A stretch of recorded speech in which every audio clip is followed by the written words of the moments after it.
on stage will be jumping into picks and bans. Lulu, Kalista out the gate. Now we see if Fnatic are going to pivot. That's the biggest thing. Where is the deviation? So far, it is 3 for 3 on the same bans. The next two for RNG, if they keep it the same, is Xayah and J4, and the final ban would be Caitlyn. We're expecting, if there is a change, for it to be the Caitlyn. If they change anything, it is that last one. But no, they're actually happy enough going for the same kind of style. Now, will they take Tristana and have their own answer for the Janna?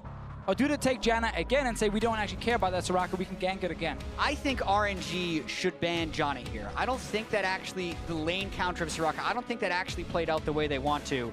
Oh, okay. Which means they're leaving J4 up. So if the Janna goes through, this means that they want J4, and they're daring them for a Jarvan Janna trade. But it's also RNG here trying to predict that, Fnatic, you're going to pick Tristana, we're going to take Janna, and you're going to pick Karma against it. So they very early on used this basically a free ban to actually get rid of what they thought would be one of Jez's answers to it. So now it is Fnatic back on the Janna. This is so interesting because it's close to the run back, but they're saying, okay, if these guys went blue side, surely they wouldn't want to go for exactly the same team composition. How do they mix it up? And also, they guess the Janna priority would be higher than the J4. I do think, though, Fnatic, actually, if they want sejuani here, can be pretty happy with it. I like Janna against Jarvan in general, because Jarvan can't really get to your backline easily. But I also think if you're preparing against Fnatic, sejuani is not Broxah's bread and butter. The only champions he won with in the group stage was Rek'Sai and Elise. They're going to go with the sejuani anyway. Yeah, nor is the Jarvan. 2 games played this year for Broxah. Not one of his preferred champions or preferred picks. Gonna lock in that sejuani. Had a good early game on that Gragas. And do we see the Civil once more, much like game 1? Well, let's see actually what they're currently looking at. A Jinx for Rekkles. We know he wants to be on a champion where he can either win lane or win the late game team fights. This will be towards the late game. Okay, more Vayne. So this is the 3rd Vayne of the World's 2017 group stage. We've seen Rage play first twice. I would be happy to see Soraka again, and you just perma-push that lane and you take an early bot lane tower. This is bold by Rekkles as well. Uzi was the first one to bring it out. Vayne was Rekkles' pick years ago, but I agree with you as far as the early lane shove. How does Fnatic get control of that lane? It is a magnet for Broxah to come bottom side, because yes, they're going to push up with the Tristana and the Soraka, and no, Fnatic will not be able to keep up with the push, but that will put them in gank position. I'd like to see Fnatic get rid of the Cho'Gath, because now we know they want to play around bot side again, because they gotta stop the perma push from RNG.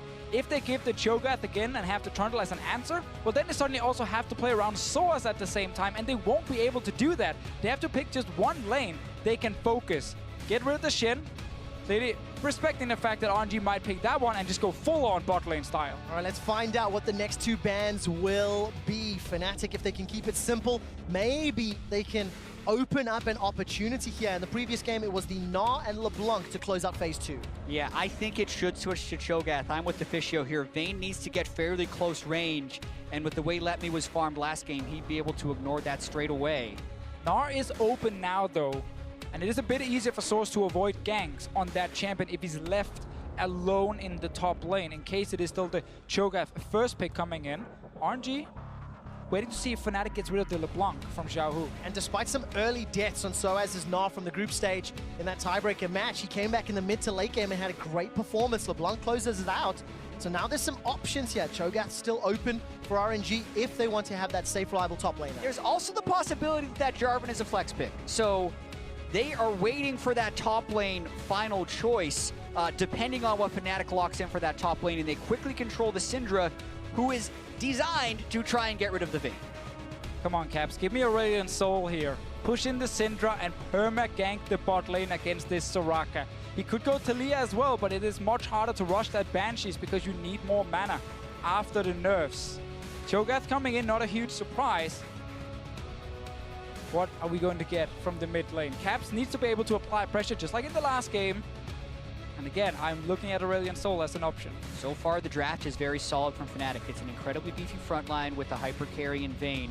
They need to be able to play around that bottom side. Taliyah and Aurelion Sol play very similar roles, and Taliyah did show success early on for Caps in the last game. Exactly, and again, the laning phase is just a little bit harder because you can't straight rush Banshees in the matchup anymore. XiaoHu looking to have quite some pressure in mid lane, especially if it is a jungle Jarvan. That is a strong 2v2 that Fnatic won't be able to beat with Taliyah and sejuani in this game here. It looks to be that jungle Jarvan here, happy to take the top lane. Maokai and just say this lane is isolated 1v1.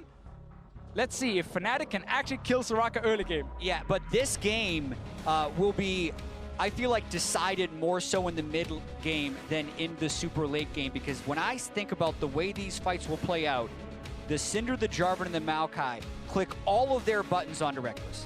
And if they do not take his health to 0 while doing that, he will be able to shred through them. Vayne is an amazing pick against Jarvan. You get to stun him against his own Cataclysm, and also can kite the Maokai fairly well after the initial CC hit. So it's going to be a very snowbally game, depending on how much gold Rekkles can get in his pocket. And if he gets locked down by that Equinox inside a Cataclysm, that could be game-changing. We'll see what Ming Soraka can do, and CC combination. I mean, it's the third Vayne. Every time we've seen Vayne, it's been an interesting pick. And now Rekkles has to show up today. Yeah, we've seen Rageblade build twice, but this is Rekkles picking Vayne against sOAZ in this bottom lane here. Against the Tristana Soraka, who can perma-push you on the tower.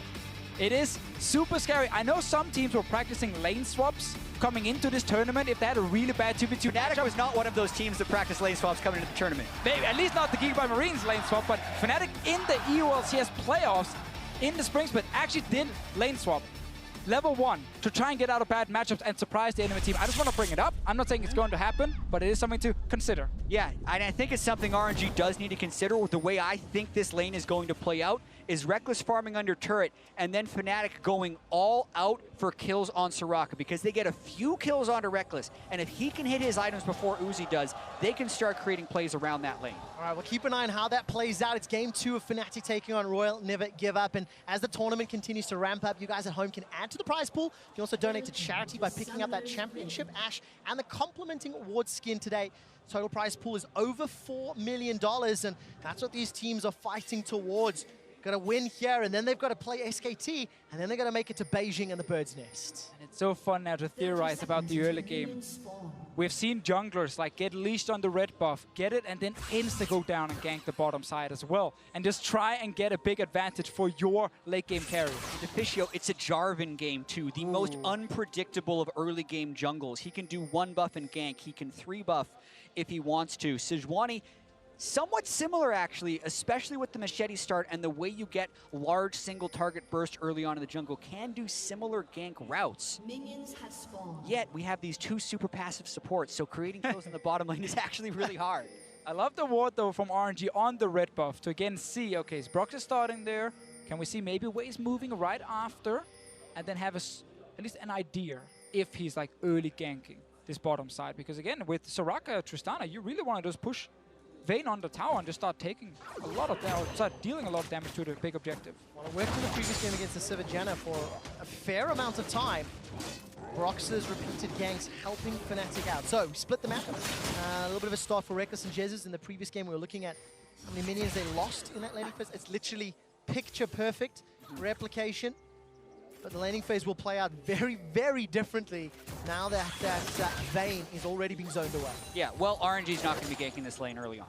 Unless they get enough poke that they can turret dive, because they're immediately going to have it shoved in, and that leaves very few windows to gank.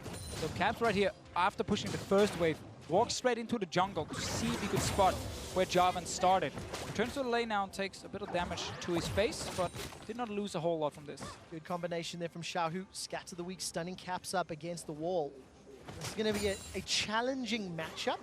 But Caps, once again on that champion that can impact side lanes, doesn't have to worry about Trundle in the top lane. It's something that you guys talked about at length in picks and bans. Simplify that team comp and just make sure Rekkles gets in. Both top lanes though still gotta respect that it can be early gank pressure towards them. We have already now the sejuani top side. Mlxg is moving to top side as well. He is a little suspicious right now, but they have a chance to chain. All right, there we go. That's a good twisted advance. Very good Bramble Smash comes down, and LetME needs to use the flash to escape, but he does so. Yeah, and it's about Mlxg buying him time now so that the wave can crash without a fear of dive. You can also see Syndra coming up a little bit in case of this possibility. Looks like LetMe's going to be okay. sOAZ's already been hitting the tower in the bottom lane, taking about 15% away from it. Caps takes another trade right there that actually goes in favor of XiaoHu. Return gank though from Broxah and trying to counter gank in case Mlxg is here. Right, after all of our theorizing and discussion around this top lane, both junglers helping their respective top laners out. Right, minion wave is pretty sizable here, but I don't think you want to town out the Maokai, even without his flash. Very, very difficult setup, and instead, sOAZ backs away. Yeah, I think Broxah overstayed. There wasn't much to do in that top lane, but I do want to call attention to the mid lane, because in this matchup, whoever gets the push and the control of the mid lane can impact the bottom lane more, and that is something that XiaoHu has been very good at so far this tournament. If you just look at the ways he's gotten his kills and assists pre-15 minutes, you wouldn't think he's a mid laner. He has 5 kills and assists in the bottom lane, 2 in the mid, and 1 in the top in the first 15 minutes of the game. Plus, in the team fights, if XiaoHu has gotten that gold advantage, he will actually be the one killing Rekkles along with LetME. So XiaoHu's performance in this game is paramount to RNG's success. And in this early game, we might actually get some kills towards mid lane itself, because that's the advantage for Syndra, is she can match the push of this Taliyah, and then she can actually try and threaten to kill cap straight up. Obviously, there's a heal now, Taliyah, so that needs to go down first. And Mlxg might have to join as well, but not right now we see a gank topside. We talked about this. The top laners gotta be careful here, because the junglers, they want blood. All right, Rupture and Feral Scream's pretty good. Flash from sOAZ blown to get out of that knock-up combination. And just to round out that mid lane discussion, XiaoHu's already up 8 CS in that mid lane, but there is a wave in front of Caps as he's clearing out. sOAZ feeling emboldened, knowing that the flag and drag was on cooldown, and Broxah that gank. going for that gank in the bottom lane. It's 5 minutes. Last time round it worked in favor. The flash Zephyr from Jesiz. Here's the Arctic Assault comes down from Ming. Gonna interrupt Uzi on the way up, and first blood picked up by Rekkles. They just run RNG down. And Deficio, that's exactly how we expected this lane to play out. Mlxg shows topside, stays topside, sOAZ plays aggressive to keep him there. And Fnatic 100% ignore Uzi because they can. Both summoners and the kill. And it's such a sloppy ward from RNG in the bottom lane. Look, it's just at the entrance of the brush here. They barely get any information on when sejuani might be down here. And Ming, of course, pushed forward with Uzi here, and he ends up just dying to, again, another pretty easy gank setup for Fnatic against this Soraka. Obviously, you also need some help from your mid lane in terms of vision, but it's Fnatic setting up all the control wards to allow them actually moving down to bottom side. That allows Fnatic to once again secure first blood. We talked about it in the previous game, Jatt. We see it again this game. Fnatic early decision-making on point.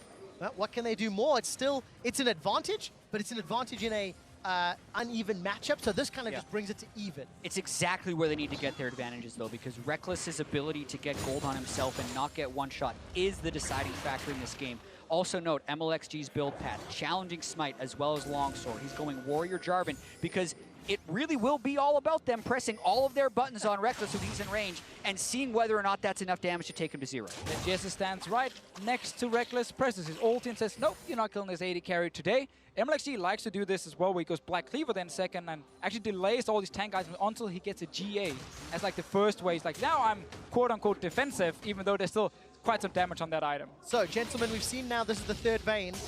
Is Rage Blade first item into Phantom Dancer the item build on this patch? It's a discussion I'd like to have as the game plays out, because it's one that we've almost jokingly had off air because we don't really know just yet how good it is. I like Rage Blade on Vayne here if you do not fall behind in the early game, because it does allow you, once you fully stack it, to deal so much extra damage, get even more silver bolts, and it is insane DPS on one item with also an Ardent Sensor next to you. So I really like the Rage Blade build. The biggest struggle with Rage Blade Vayne is getting it stacked up in the first place, because everyone knows the synergy of only having to attack twice to get your silver bolts. But that's only after Ginsu's Rage is stacked, and that's after 6 auto attacks. So when he is at that point, it's huge. But think about who Rekkles has to hit to get to that point if there's not a minion wave there. It's LetME, and if he's in range to attack LetME, that means LetME's in range to root, and all the other CC can chain off of that. But it fits in with everything you talked about before here, Jatt, how RNG wants to try and burst down Rekkles. Fnatic obviously want to prevent that and have longer fights, so they should have enough time to stack it up. And I want to highlight, though, RNG took control back on the bottom side. They now replaced the Fnatic control wards with their own, making it much harder for Broxah to move down and gank. Gives a lot of safety to RNG to push. And if you have that bottom lane as being your pressure release valve, you have to gank it more often. When they lost the vision control, they couldn't get it. And there's RNG with the first turret. There we go, tower first blood secured We've seen so many games and so many teams taking charge after taking the tower. Cataclysm comes down, Rekkles gets a good condemn onto sOAZ to buy some time. Silence locks Jesiz into the pit, and that means he gets taken down. RNG with first tower and their first kill of the game. And again, this starts with the control around mid lane that allows Mlxg and XiaoHu to move into the jungle of Fnatic, and then Mlxg can just follow his team down towards the bottom side. He knows sOAZ and Ming are already killing the tower, and he can just go for an easy kill on the no-flash Janna. He has a great vision set up from RNG, and it's punishing once again that Fnatic can't really see anything on this bottom side. Yeah, and it also punishes the previous gank. When Jesiz flashed for Ming, that means Jesiz no longer has flash, and they pretty much ignored Rekkles with the initial engage until they trapped Jesiz in the Cataclysm to finish it off. Now you have this problem here as a Vayne, where you lost your tower. You are the slowest AD carry when it comes to pushing minion waves, because all you do is just single target shoot them. And it's like 3 hits on a caster before you actually kill it. So Tristana, what, 2 seconds, the wave is gone. Vayne, 7-8 seconds, and the wave is gone. And it just means that your team is forced to play so passive on the rest of the map, because you're not applying pressure for quite a while.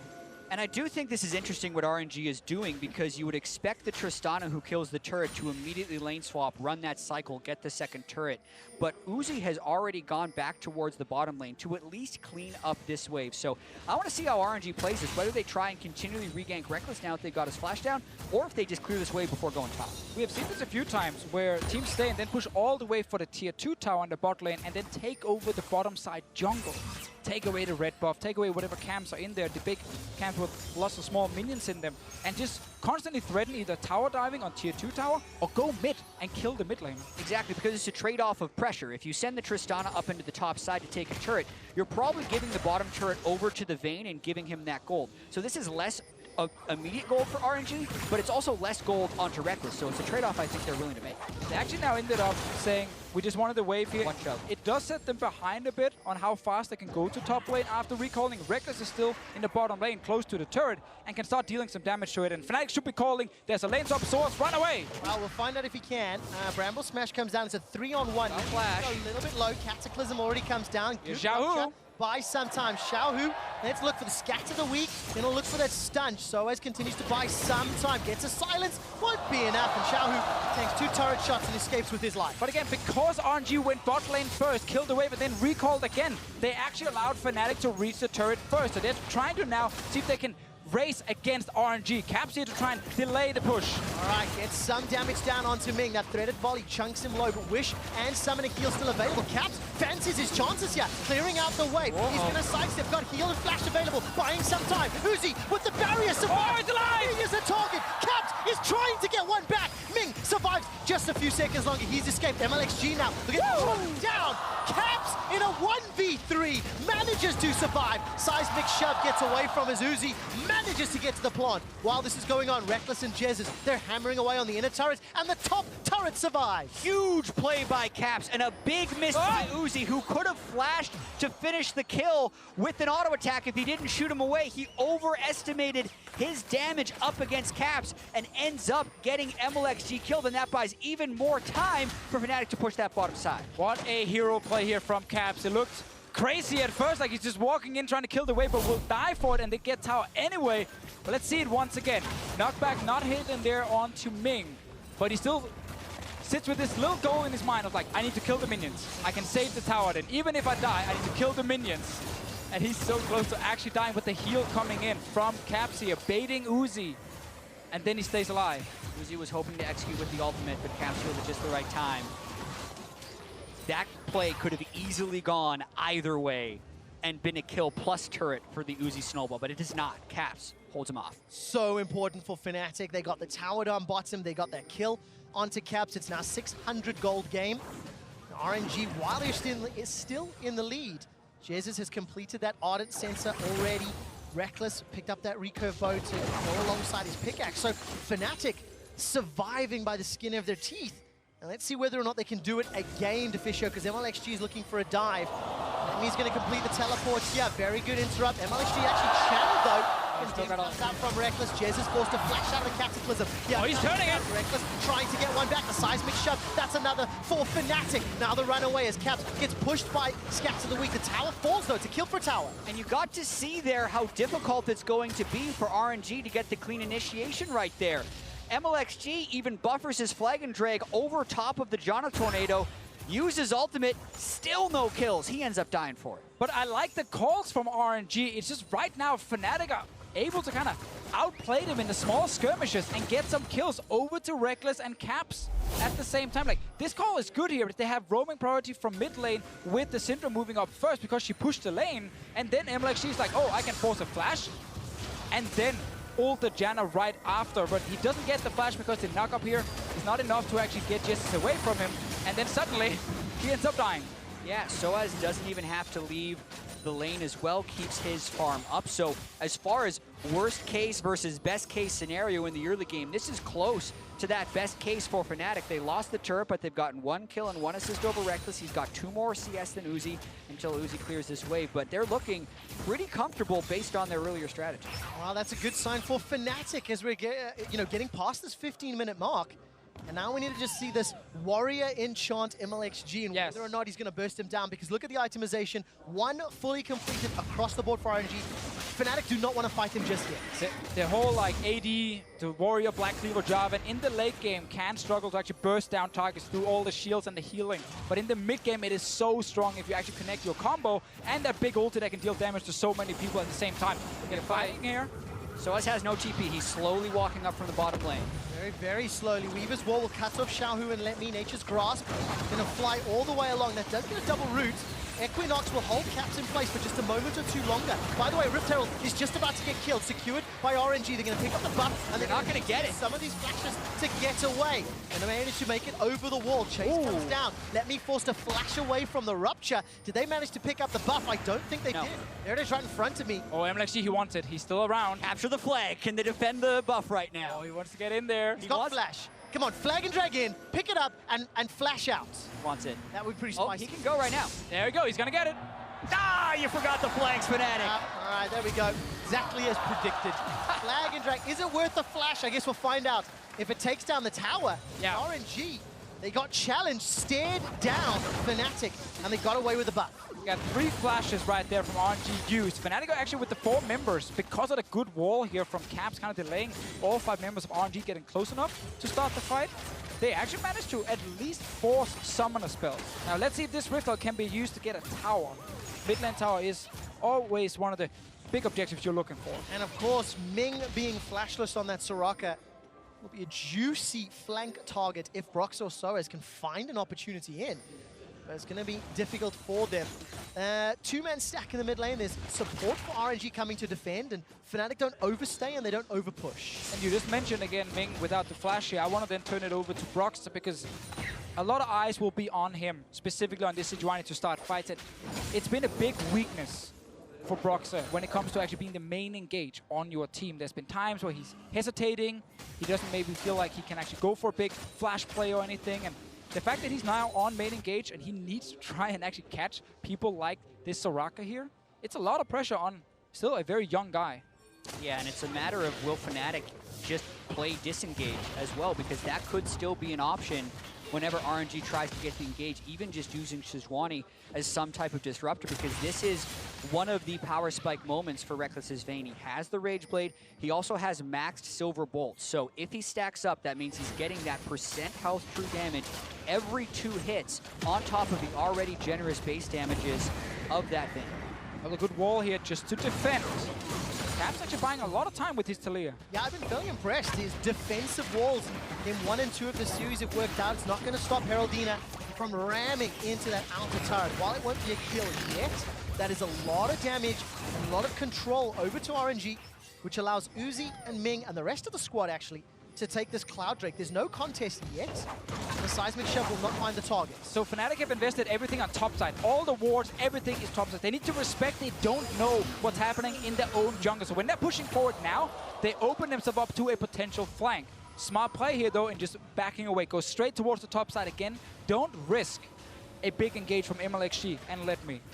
Yeah, and something that RNG has really done well and was displayed right here is their ability to pick the right fights. They're very rarely picking the wrong fight. So they have no vision on the top side of the jungle right there, and instead of going all the way up to force a fight on Fnatic, who's pushed up mid, they take safe recalls into the jungle, reset, and now they go with a good siege into the mid turret. All right, remember this tower got chunked down so low earlier. Watch for sejuani. By some time. Ming. Now Ming is the target who is flashless. Broxah with all the pressure on him finds the target. The tower's still scanned. sOAZ teleports in behind. I didn't even see that happen. Uzi and Ming are down and Fnatic are sieging mid. And that Raptor camp is sejuani's playhouse when you're trying to siege that turret. Always over the wall to get that engaged. Broxah pulls it off. Also, Jesiz right there with the shield on the turret meant that Uzi stayed around to try and finish it. He couldn't actually do it, and RNG ended up overstaying. They got punished for it. It's another kill over to the Vayne. Didn't even see that TP from sOAZ shutting down Uzi. 19 minutes in, Fnatic will take the gold lead, the tower lead, and the kill lead. Only Dragons in favor of Royal Never Give Up. But they still have an unenviable task of dealing with RNG in the mid game. But it is the same setup now where it's Caps in the mid lane. It's, of course, Rekkles and Jesiz in the side lane. Let's see the play. There's the ward he's TPing onto. Look at the shield coming in here to save the tower. So RNG is staying around to try and finish it, and that's where we get the big engage. It's that extra little bit of greed from RNG. That was their Achilles heel when they lose, but they have been able to avoid it for so much of this Worlds. It cost them there, but it's mainly with Fnatic knowing exactly when to go for that engage and getting it. Tower does fall eventually, gentlemen, as we roll over. And for Fnatic, now the carries. It's all about them. 2-0-2 for Caps, 2-0-2 for Rekkles. And when they're playing well, that's when they're winning games. Exactly, and we put so much emphasis on the Vayne, on Rekkles. Can he hyperscale? Can he carry?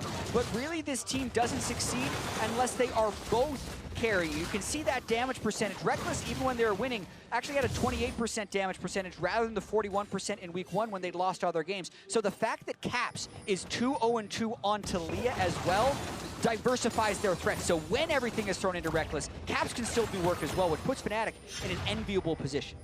Right here, we actually saw another engage. Let's see what happens. There's the flash away from Caps. Mlxg is just obliterated because he's not tanky. You have to remember, it is a very squishy Jarvan jumping in here. Do they Baron? They have Cho'Gath. There's no feast just yet from him.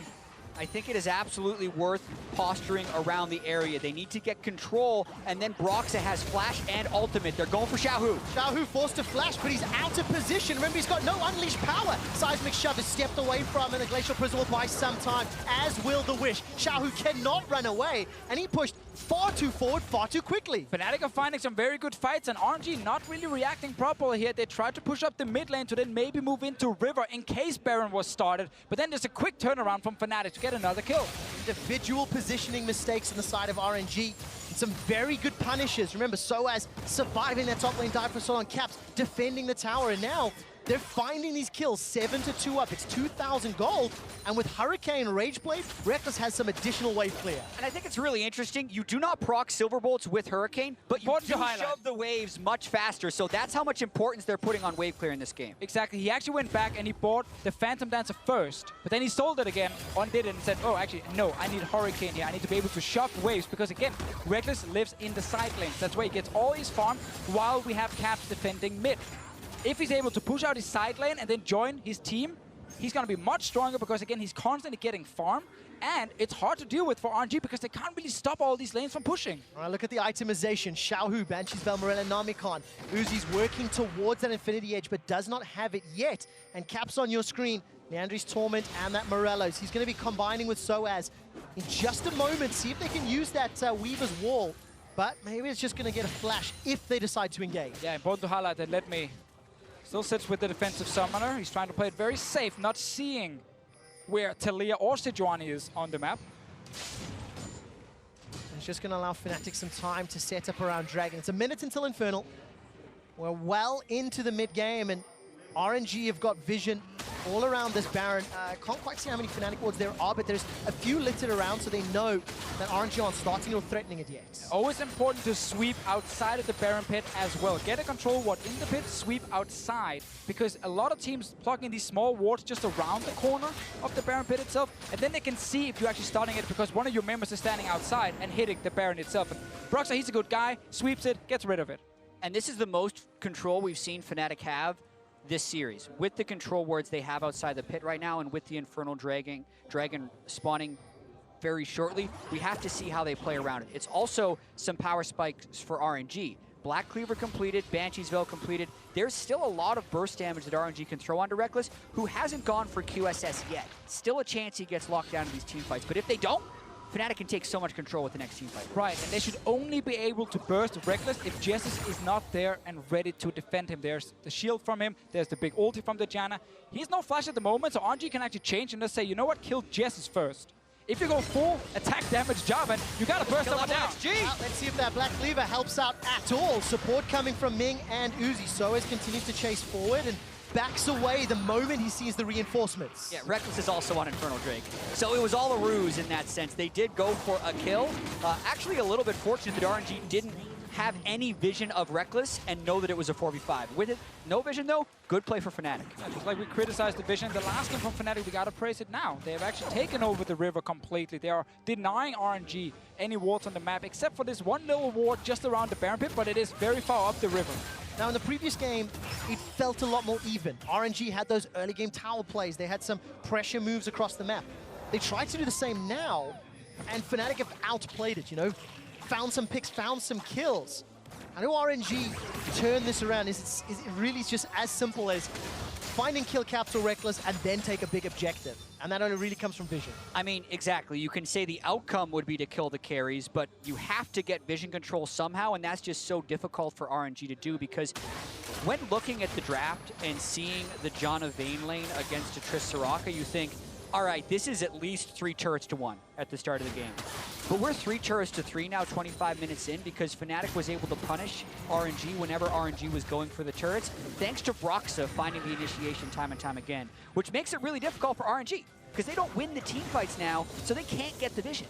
And that's why it's so interesting that RNG in the early game, again, do not value getting a lot of vision around the bottom side, but instead go top lane. They actually gave Fnatic the full control down there, so Broxah found a way in for an easy gank and picked up that kill, delayed the game a little bit. Very important though, Fnatic have been winning skirmishes. Yeah. A lot of moments where RNG actually made a good call, but then they couldn't finish the Taliyah, couldn't finish the Vayne or the Janna, and they end up having to give a kill back in return. And it's given quite some gold and time over to Fnatic. It really is. And you see those items continue to spike. QSS now picked up for Rekkles. They'll try to deal with some of that CC. Remember the Silver Bolt Rage Blade combination. It's going to be melting through Baron, especially with Feast and Smite. And if they fight, he's going to be max stacks on Rage Blade as well. All right, so max stacked out. If RNG decides to engage, Equinox to buy some time. Easily secured with the Feast. The Weaver's Wall closes RNG out, and Guangzhou is silent as RNG are falling further behind. It's a good, clean call here from Fnatic side, and it's the same setup again we keep seeing. Rekkles pushes out the top side. Caps pushes out the mid lane. RNG don't have a winning lane at the moment. They don't have anywhere they're actually able to apply pressure. Because if Mlxg is trying to go mid, he needs Caps to overextend first to actually kill him. If he doesn't do that, suddenly Fnatic have multiple members that can roam into mid lane and just stop this Jarvan from doing anything. And it's so difficult for RNG because they lost so many of the early fights. They didn't manage to snowball the Tristana Soraka lane. There's no room for Fnatic now to make mistakes if they play this 3-1-1 that Deficio set up in the previous game, how they like to play around the map, especially with the Vayne and this Cho'Gath. But when you open yourself up to a Maokai Jarvan engage, because you're split, it can go pear-shaped real quick on the Fnatic side. So let's see how they play the map. There is a chance from that, but this is what Fnatic is practiced with as well when they were tearing through the EULCS regular season. The champion picks were much different, but ultimately they did love to play with Rekkles in his side lane, and now Vayne is probably the best duelist as far as AD carries go. So unless RNG throws the house at Rekkles, he probably wins those fights. Well, the house has been thrown. It was at Caps. You can see him low on HP, and he used his flash to escape. This is going to open up more towers because there's a lower threat to engage. That's kind of what we were mentioning before here, how like mid lane is where RNG are trying to do something, but it's so hard because it requires Caps to completely overextend. Now, yes, he used the flash, so he needs to play even safer, but RNG did not get a kill from this one. They have to re-gank the mid laner, and Fnatic should know this will happen, and Caps just do not step too far forward. And Mlxg can't be the initiation for RNG right now. He fell too far behind in this game. They go for Uzi. Wow, he's being chunked down and not burst just yet. Manages to rocket jump to safety and has used the flash, but that means he's not yet to defend. Yeah, they have Rekkles pushing that bottom side, and there's just not enough damage to push him off turret. There's not. Howling Gale pops the Banshee's Veil for XiaoHu, but there's no follow-up from Fnatic. Rekkles continues to push this wave in. It's a minute 50 left on Baron. sOAZ is now sieging in the top lane. This is 3-4 turrets that are starting to fall over in favor of Fnatic. As soon as you lose one member or that member is forced back in base, then you can't defend at all because all 3 lanes with Baron buff minions are just constantly pushing towards you. And Broxah's engages have been good. On the front line, finding the key targets. It was Ming on that mid-tower defense earlier.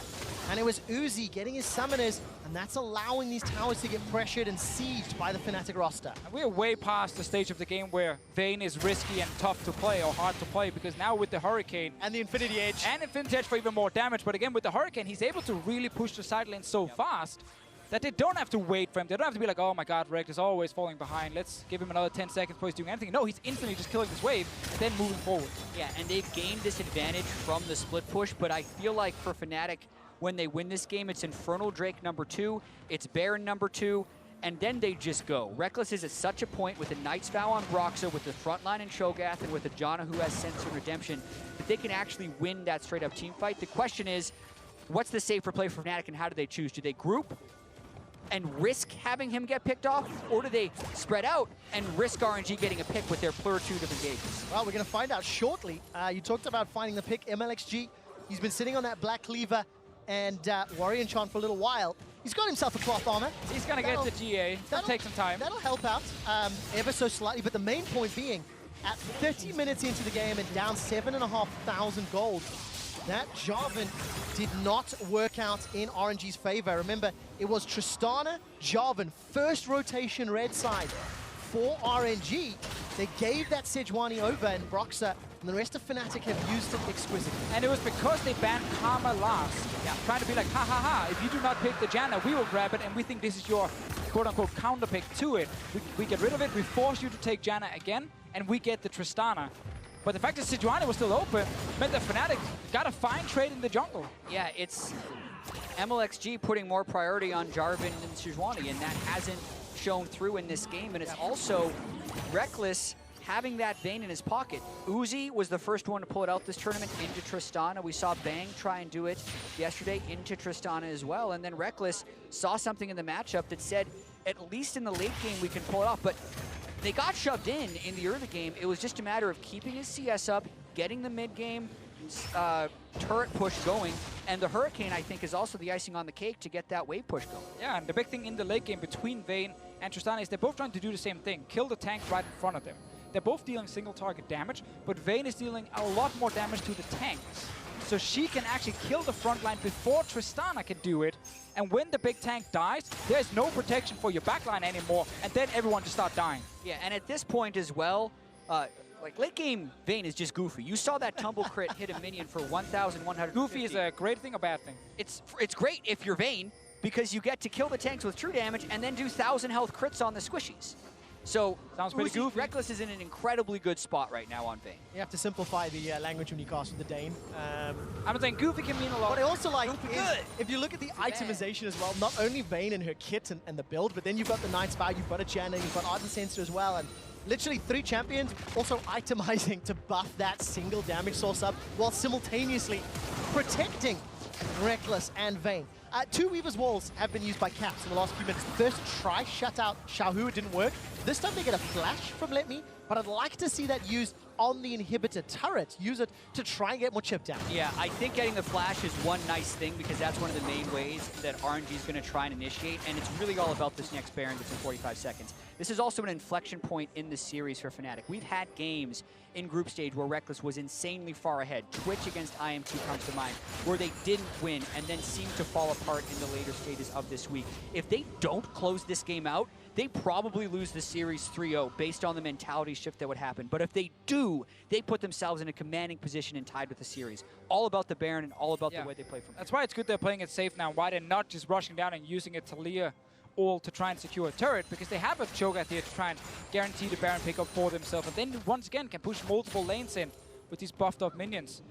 Rekkles and the rest of Fnatic, all about getting vision of RNG. You cannot be surprised now by some crazy flank. There's not even a flash in the enemy Maokai, so the engage from RNG should be very hard to pull off. Crowd can feel it, the RNG chance erupt. Mlxg, by the way, has got himself a BF sword, some additional burst. Keep your eyes on Rekkles on the flank. 5 members of RNG in the pit. Baron is Mlxg takes it down, and Fnatic get no kills. Unreal steal by Mlxg. Cho'Gath sejuani, the second game Fnatic has had with Cho'Gath where they do not secure the Baron. Is that what Tilt is made of? We will find out. RNG have the tools necessary to stall right now. It's the recipe for Tilt. It's just a matter of now that it's in the oven, whether or not it comes out cooked. Because this game, watch this, Deficio, you just watch this in slow motion. Double smite, I believe, come through at 1800. And it's at 1000 HP, where sOAZ is trying to go in with his feast. That was, so it was at 1800, something hit it for 700, and then Mlxg smoked.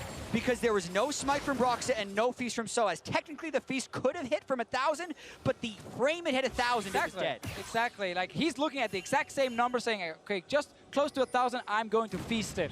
And then when the smite comes in at the same time and it actually kills it, then it's really hard to be like, it's really hard to put any blame on sOAZ when it is actually close to 1000. You're opting into that 50-50. Let's call it 60-40. Yeah, it should be a 50-50. Let's call it 60-40, but it is still a timing issue. The problem for me is that you're not denying the Jarvan, or trying to at least deny him. You have Monsoon to try and knock him away before he can flash into the pit. You have knockback from Taliyah.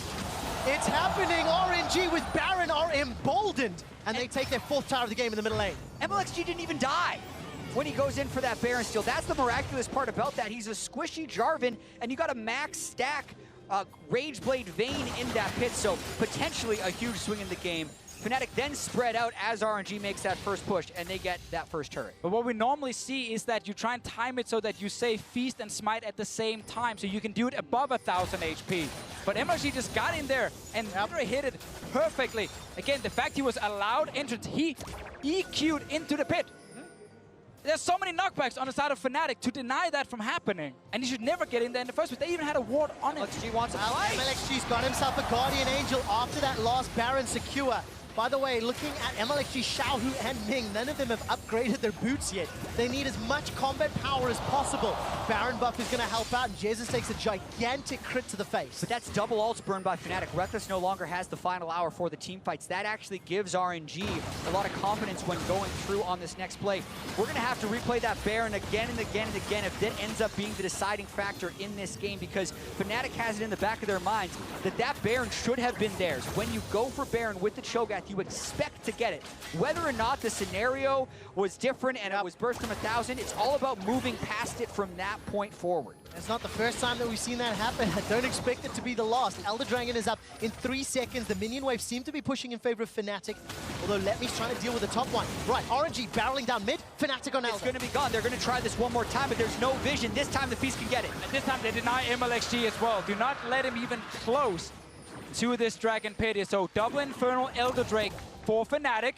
They still haven't lost anything in their base, but RNG are looking towards mid. But I love that call from Fnatic, undeterred by the last secure going wrong, knowing the Elder is important with the double Infernal to stop the Baron push of RNG and buying time for that Baron power play to be fairly irrelevant.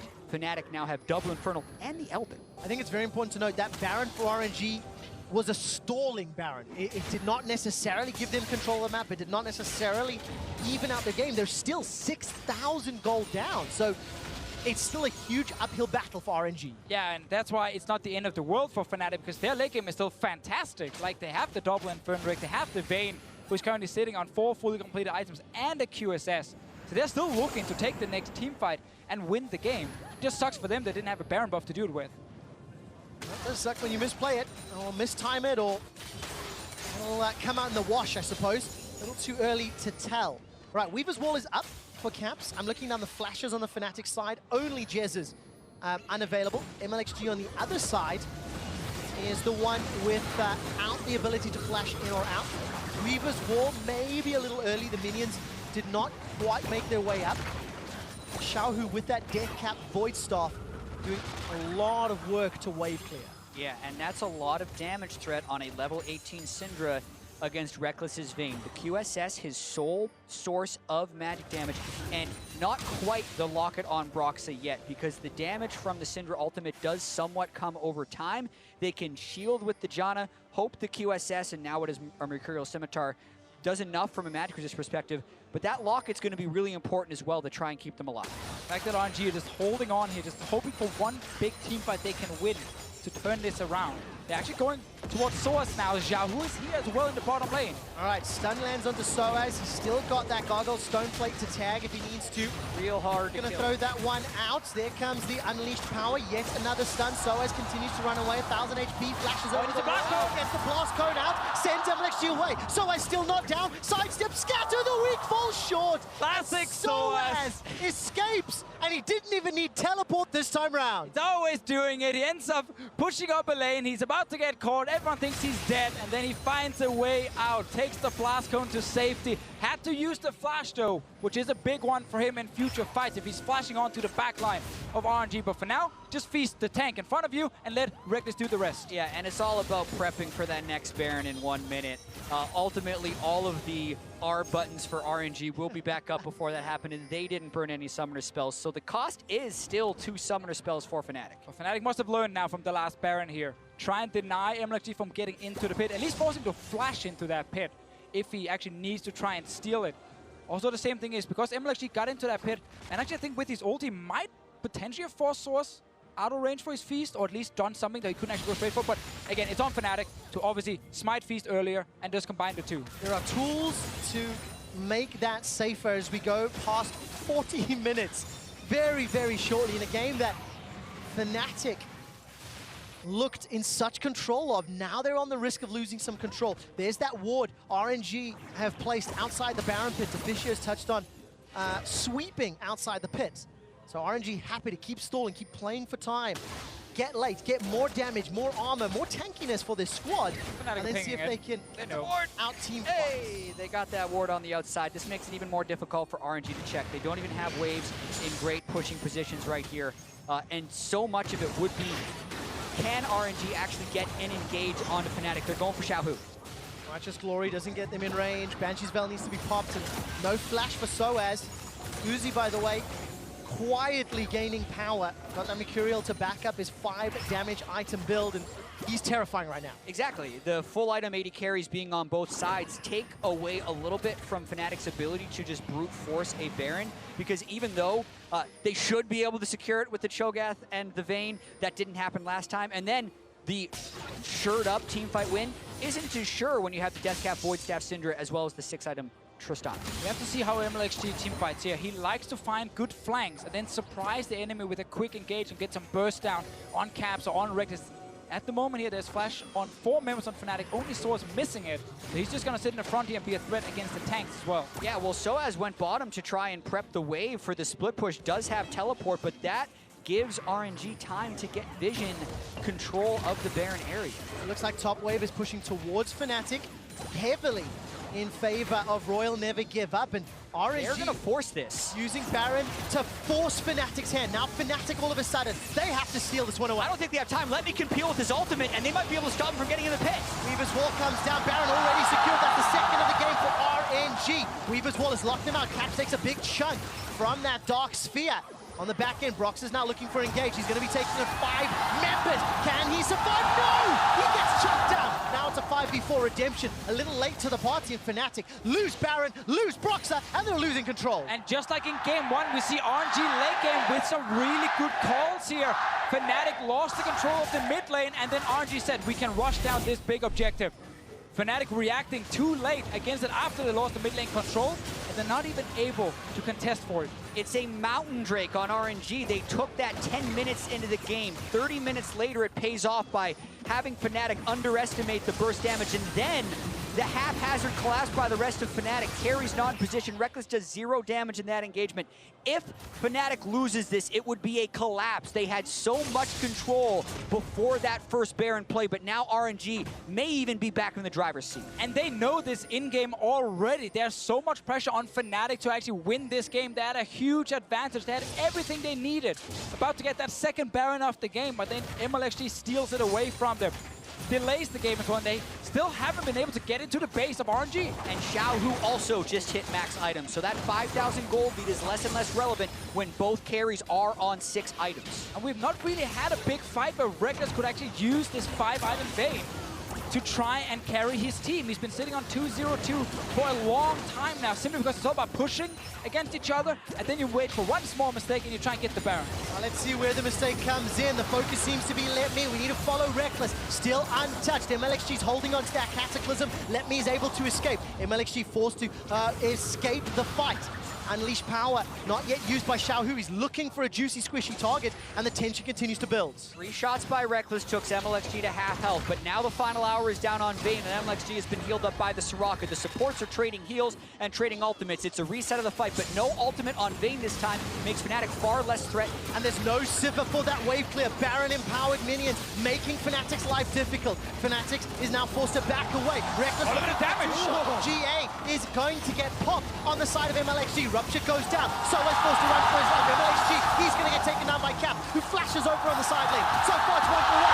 Uzi gets the shutdown, gets the double kill. It's now a 4-on-3 with 60-second death timers. He's gonna push for the tower here. Mlxg with the G8. The timing was just off here from Cap, so he didn't actually kill him as soon as he came back to life, and he had to flash over, allowing Uzi to jump him and get another kill. Right, Broxah's got his ultimate available if he can somehow find a target, but redemption for Ming makes that so difficult. Fnatic lose their inhibitor. But where's the ultimate gonna follow up on? Rekkles would have to walk towards 4 people to make this fight happen. RNG's pushing for a win! It's 30-second death timers. The Glacial Prison comes down. Uzi gets chunked. He manages to escape. Someone to heal by some time. Broxah, Rekkles, and Jesiz trying to do the unthinkable. Uzi has healed himself back to full life. XiaoHu has ultimate. He's saving it for when Rekkles gets in range. 10 seconds.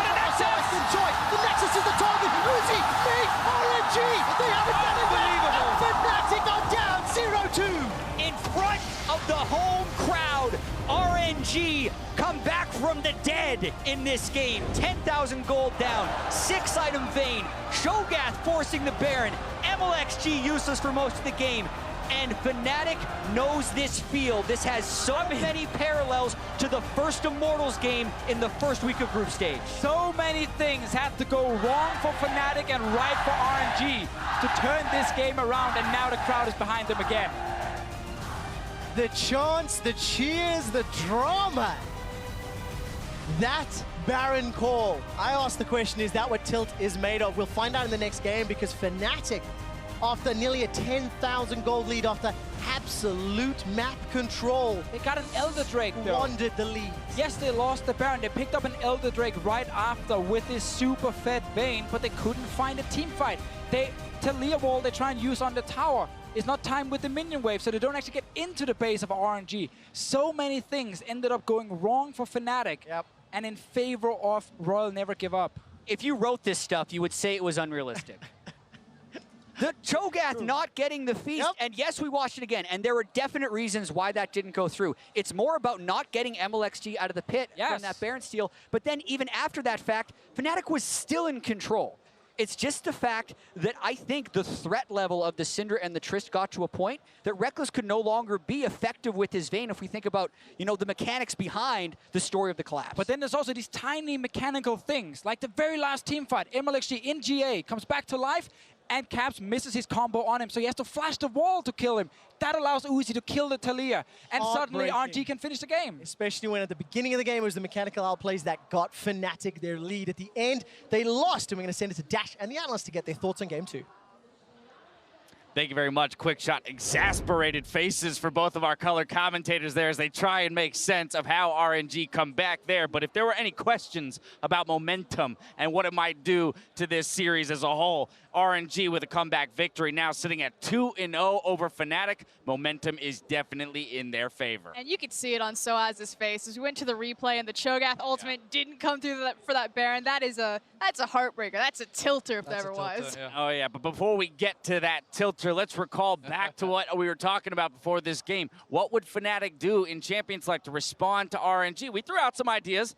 None of those ideas were Vayne, though. Yeah, speaking of tilt, as soon as that Vayne was locked in, I was tilted. I was like, please no, you just got drafted. Like, you just had a terrible lane phase, and then you just drafted yourself into an even worse one. Like, Janna comes through, we already know that the Soraka counter is going to come through, and then they just grab the Vayne. It's like, well, I guess we're losing tower at 8:05. That's when they lost the tower. Yeah, I mean, I don't really understand the Vayne pick. Yes, I think it was kind of working out, you could say, but it's so hard, I feel like, for Vayne to actually get involved. In the early game, you're essentially completely giving up the push. You're accepting that in an uninterrupted lane, you're going to lose your turret. Even in this interrupted lane, they still lost their turret. And then when you look at the later stages of the game, people talk about Vayne as this hyper-scaling champion. I feel like it's somewhat of a fallacy because you can't actually position it to actually get all these auto attacks off, whereas some of the other champions like Tristana, who has the long range, can. When you're against a Maokai and a Syndra, you can't just tumble forward into them and try to get all this DPS out. So we just saw the Vayne not really paying off. Maxlor, thoughts? Well, it was kind of sad to see that the mid laner of Fnatic ended up, like, let's say, being the dog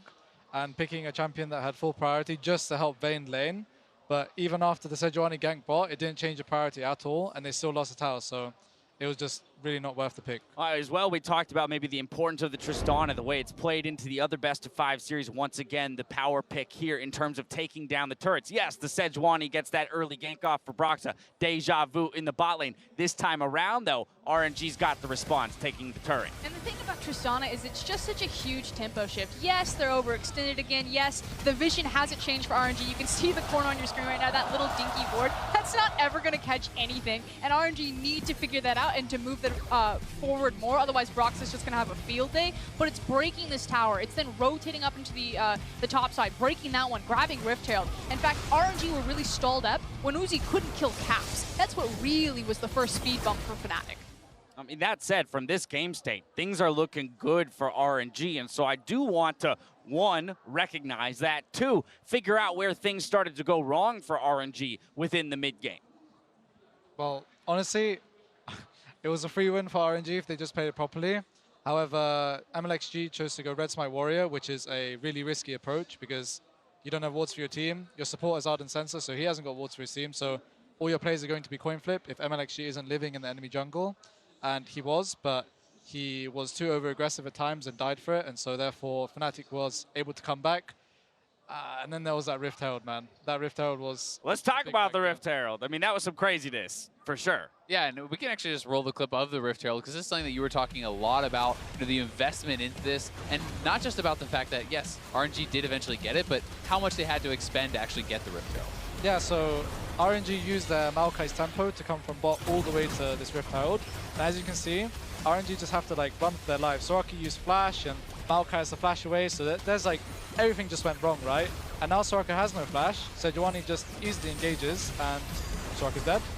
And this is what I was talking about, at the top of the day. It's that Fnatic and RNG are stylistically so similar that they create leads through team fights. It's not this beautiful orchestrated, macro game where it's about the vision control and the wave setup. It's really just about the team fights. And yeah, there are, these instances where they find tempo and they pull the Maokai over when they think that they have the upper hand on taking the Rift Herald, but it falls apart so quickly if they're not on top of the ball, and it kind of goes back to arrogance almost. Like XiaoHu at the top of the day, he's like, we're gonna send Fnatic home. This is gonna be easy. Their luck has run out, and you can see it right there in that type of play. They think that they're the better player, so they'll keep flipping that coin. They'll keep taking those gambles, and when it doesn't work out, it's suddenly a 45-minute game. I mean, definitely holes in RNG's game that Fnatic was able to find and even extend the lead here. From that point onward, the onus was on Fnatic to push the game forward and take the victory. They decide to go for a Baron, and Mlxg comes up big with a Smite Seal. This one brought to you by Acer Predator. I mean, this is one where it should be easy. It should be the Feast plus the Smite, timed with perhaps Burst coming out of your mid laner or whatever else. Unfortunately, Cho'Gath ulti was just bugged. Yeah, a little bit unlucky there, perhaps. But the fact that Jarvan's able to get in, steal it, and still flash out and survive just makes it that much worse. It's already frustrating enough that he stole the Baron. The fact that he gets out is just like, are you kidding me? Oh, for sure, without a doubt. And then we return to this whole idea of mentality, right, for both of these teams. We already talked about the importance of Game 1, and we've seen it on the faces of the players in those high-intensity moments. All right, well, now you're sitting 2 up as RNG, winning a game that perhaps you shouldn't have won in terms of the mid-game. They should not have won that game. That gold graph spoke for itself, Dash. That was like Fnatic favored. And RNG just literally, Royal never gives up, comes back from the dead. I'm sure QuickShot said that at least 10 times. I mean, they probably shouldn't have, right? But at the same time, it's also ease of execution. And again, I have to look at the Vayne.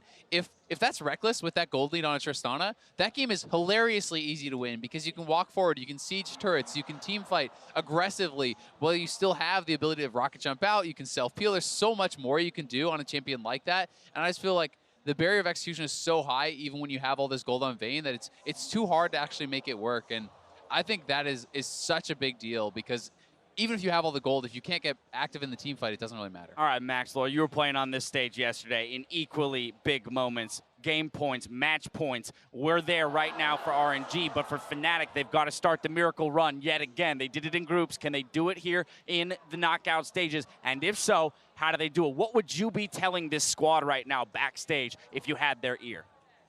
Well, someone has to take the leadership role from the Fnatic roster and tell their team, like, it's okay, we can still win, okay? Either that or some kind of motivational speech to, like, break this mental that they're probably all in right now. Like, we should have won that game. We made so many mistakes. We have so many regrets. But someone needs to take that role and just say, guys, we're here. We have to perform. Let's just play our hearts out. We have, you know what? We might lose the next game, but it doesn't matter. Let's just play and win the game. I mean, that said, RNG has elected red side yet again, and so we're going to be in this exact same situation for Fnatic. They're going to have to find a solution on blue side where they haven't found a solution just yet.